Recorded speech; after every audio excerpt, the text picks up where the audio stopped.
Welcome to Fireside Giants. My name is Alex with my co-host Anthony the Great Rivardo. We're talking Deshaun Watson today, and I'm getting a little excited for absolutely no reason. That's kind of how everyone's feeling. This is like the Russell Wilson talks last year. You know, everyone gets really hyped. What can we give away? What can we give up for a star quarterback like that? This is a little bit different because the rumors are actually true, right?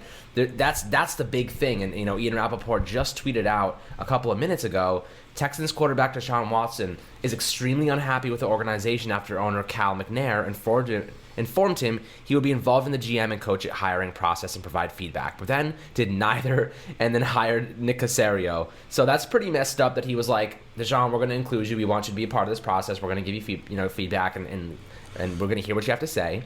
And then they just completely disregarded them. And Anthony actually knows a little bit more about the situation in terms of they hired a third party to help them, and they just completely disregarded the help that they provided. Yeah, I read that somewhere. I don't know exactly what the source was. I can't confirm it. If you go on Twitter, you'll find it because it is real. I'm not just spewing out BS, but I'm pretty sure the story goes they hired a firm to find GM candidates for them, and then they did not pay any attention to what the firm had to say. They just went and signed Nick Caserio instead. And, you know, he wasn't on their list of, like, top 5 candidates. He was completely elsewhere, and they were just like, Nick Caserio. There's a guy in the organization, I can't remember his name, but there's somebody who works in the front office of the Texans that made this decision, or at least pitched it to ownership to go with Nick Caserio, but that wasn't something that anybody else in the front office agreed with. It was just this one guy kind of weaseled his way. I know it's Brett Coleman. He's a film guy on YouTube. He does football film. He's a Texans fan. It was his Twitter account that I was following. I'll pull them up once Alex starts speaking again and I have the opportunity to. But that's pretty much the Cliff Notes version of the story. Is they had a firm find candidates, and then they went and hired completely outside of the list of candidates as a firm recommended. And then also, if you read Adam Schefter's article, Deshaun Watson spoke to the owner multiple times, and they expressed to each other that they wanted him to be involved in the hiring process. They wanted him to at least, you know, meet a GM or something, give some input, speak with a player or two, and get some input and have him be a part of it. Then they just ignored him and never reached out to him and never involved him in the process. So, you know, second-class organization, that's truly what the Houston Texans are. You don't make promises to the most important player on your team, the most important person in the organization. You do not make promises to them and then just blow them off and not fulfill those promises. And that's exactly what they've done. Mm-hmm. And part of this fire that's being fueled, according to Adam Schefter, last offseason, he had no idea that DeAndre Hopkins was being traded. He found out on social media. He found out about the Nick Caserio hiring on social media. So this is the second time this has happened where something major within the organization has gone down without his input. So he doesn't feel very highly valued. And trust me, there are 31 other teams around the NFL who will make him feel highly valued if that's what he wants to do and go elsewhere and, you know, seek a trade. He will be highly valued by many teams. Yeah, that's exactly right. And there's a bunch of teams that I could list right off the bat, including the Giants, Washington, Colts, Jaguars, that could all be like, oh, maybe he's our piece. Maybe he's the guy that we want to go with. Panthers too, even. The Panthers too, you know. And I want to throw out two things. Ian did tweet immediately after, Deshaun Watson has not spoken to the Texans brass in the last few days, though they have tried to call him.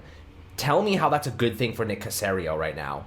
Tell me how Caserio was just hired. He wants to get in contact with his new quarterback, and he's not picking up the phone. That screams to me, okay, maybe if I'm Caserio, what I want to do here, since my quarterback just deaded the hell out of me on social media and via phone call and everything else, it just deaded me, ghosted me like an old girlfriend.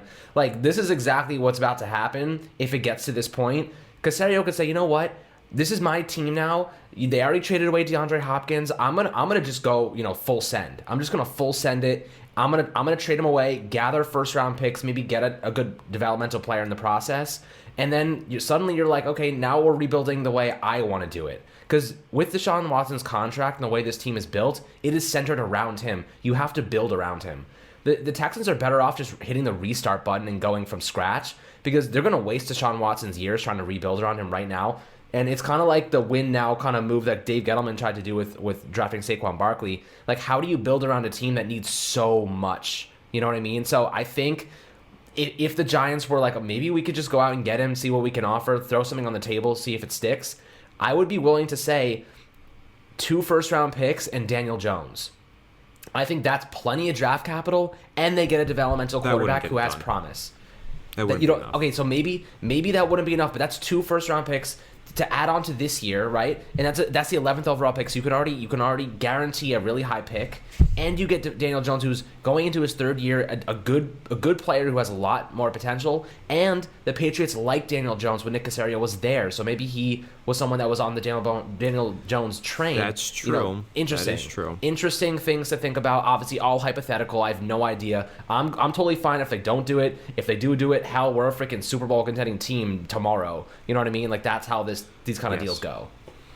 I mean, I agree with that. Whoever, if they trade Deshaun Watson, I still don't think that they will. If they do, whoever gets him is going to instantly become a Super Bowl contender as long as they have even a half-decent roster, surrounding him. And the Giants do. Look at their defense. We all agree that that was basically a top 10 unit. If you add Deshaun Watson to the offense, he elevates everybody, makes the offense 10 times better than it is. It's at least in the middle point of the league in terms of the rankings. And then you're definitely talking about, with that defense and Deshaun Watson on offense, you're talking about the Super Bowl contending New York Giants. Like, absolutely. At least I believe in that.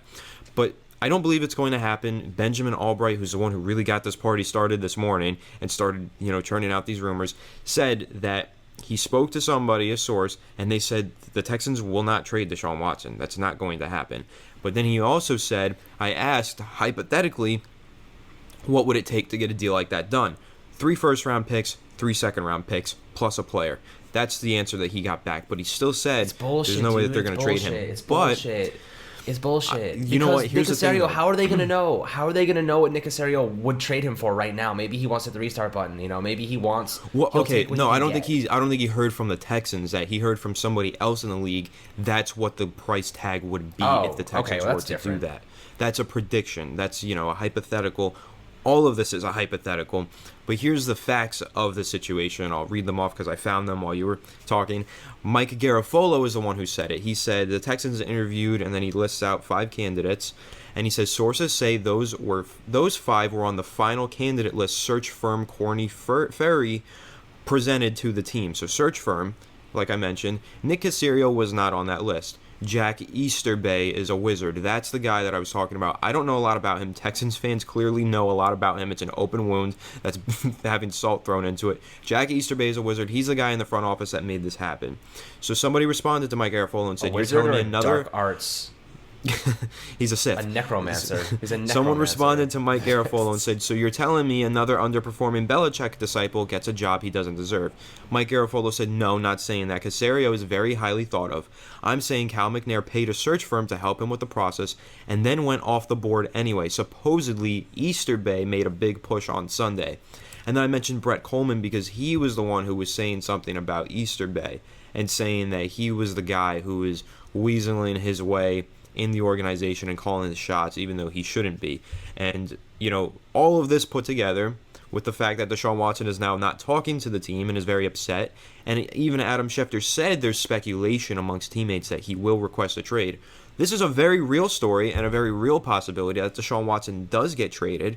If you read up on the situations or listen to what I just said about it, this is really like malpractice. This is a terrible thing that the Texans organization has done to the most important person in the organization, one of the most pivotal players that they've had in the past 20 years on this team. I can't believe that they would actually go and do something behind their quarterback's back like this. It would be a complete slap in the face if I were Deshaun Watson, and I would probably be upset, especially considering what transpired with DeAndre Hopkins.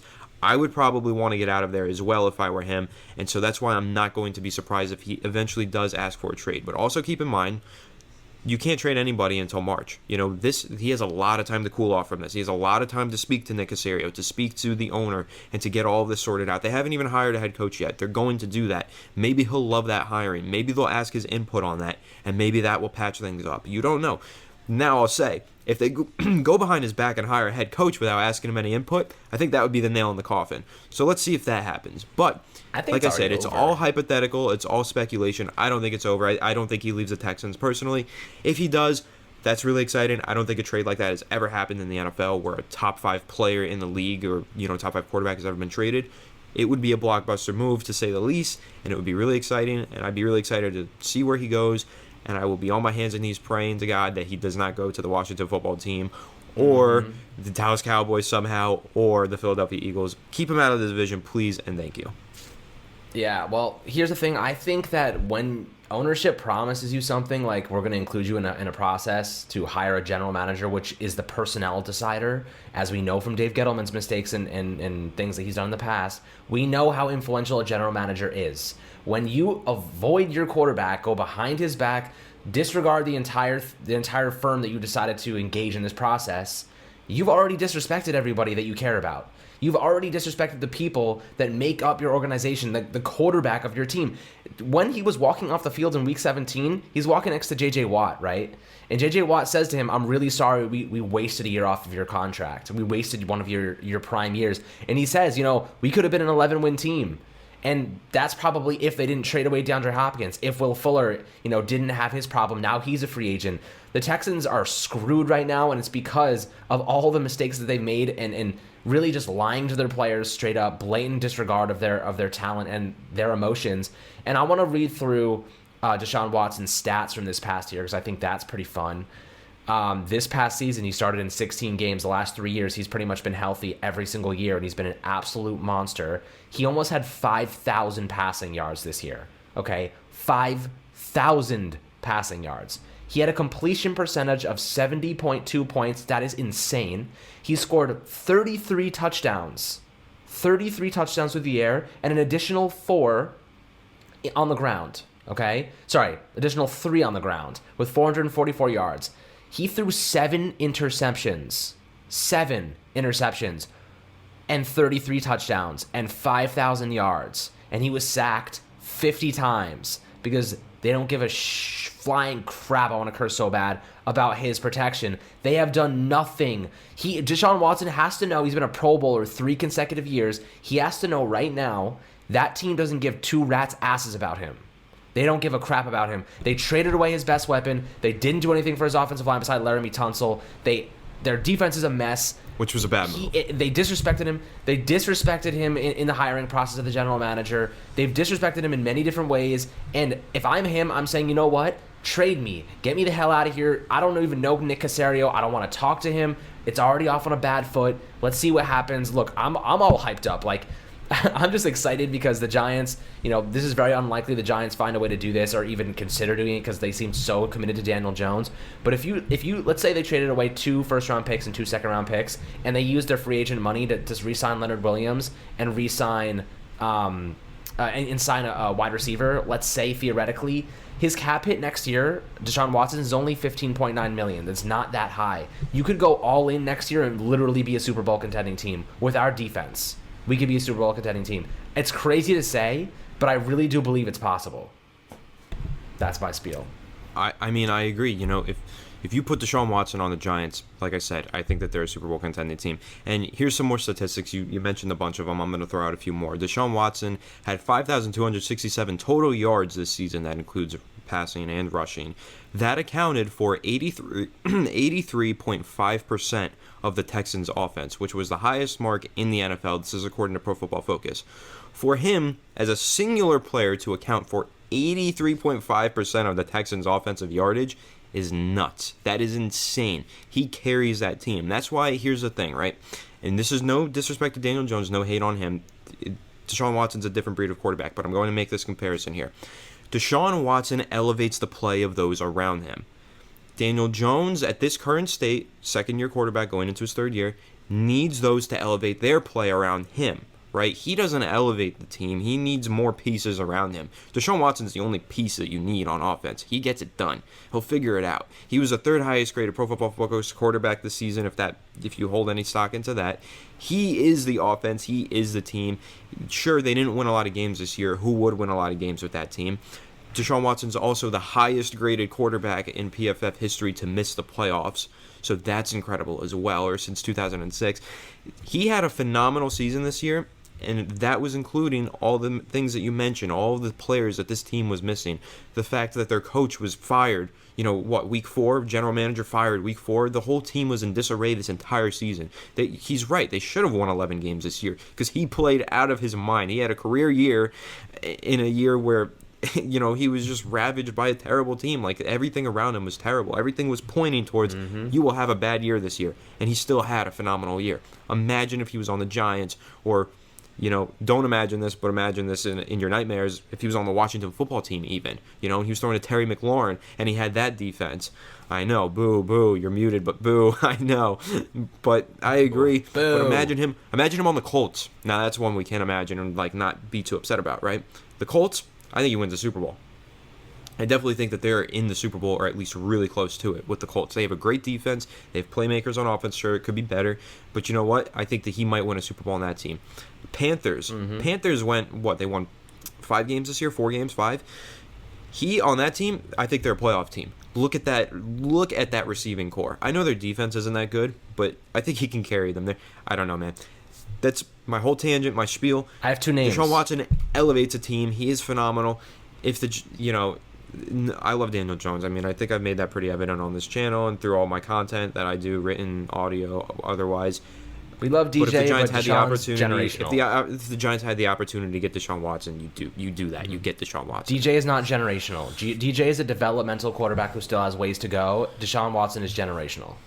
That's the bottom line. Deshaun Watson was excellent when he hit the field in his rookie year. He just got hurt. I know. But he was excellent. I have from 2 the names. Start, dude. I have 2 names on my mind. One of them is Deshaun him. Watson. Who's the second name? First one's Deshaun Watson. Saquon Barkley. Deshaun Watson and Saquon Barkley is all you need. And then you have Sterling Shepard, and maybe you sign another wide receiver. That's all you freaking need on offense. And the offensive line's already getting better. Protection. Right, but here's the thing. Running game, Deshaun Watson, that's all you need. Get Jason Garrett the hell out of here while we still have a chance, by the way. Yeah. Here's the thing, though. Deshaun Watson, Saquon Barkley, that's all you need, right? I agree. But my question to you, Alex, and to everybody listening or viewing this, if you're viewing this on YouTube, leave it in the comment section. If you're listening on podcast application, go to the YouTube and comment, or hit us up on Twitter. Would you give up 3 first-round picks, 3 second-round picks, and Evan Engram for Deshaun Watson? Would you be willing to do that? Me? Maybe it's a hot take. Yes, I would. There's no price tag that you can actually put on a franchise quarterback like this. A top 5 quarterback in the league is priceless. This guy instantly makes you a Super Bowl contender, and you know what? Sure, you lose your first 2 rounds for the next 3 years. First of all, look at what the Giants lost when they had to trade for Eli Manning. They lost a first-round pick, round pick, a second-round pick, a second-round pick. They lost a lot. It took them a while. They still built around him. They figured it out. Plus, his cap hit is really low this upcoming season. You could sign somebody if you're that worried about it. Just hit on those late-round picks. I know it's easier said than done, but it's not even that important with Deshaun Watson on your roster. I'll make this even easier for you. Would you give up Daniel Jones, Dexter Lawrence, and DeAndre Baker for Deshaun Watson right now? All first-round picks.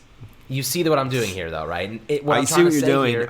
It's a little different, but I get what you're saying. No, it's different. It's different. But what I'm trying to say is that just because they're first-round picks does not mean they're guaranteed.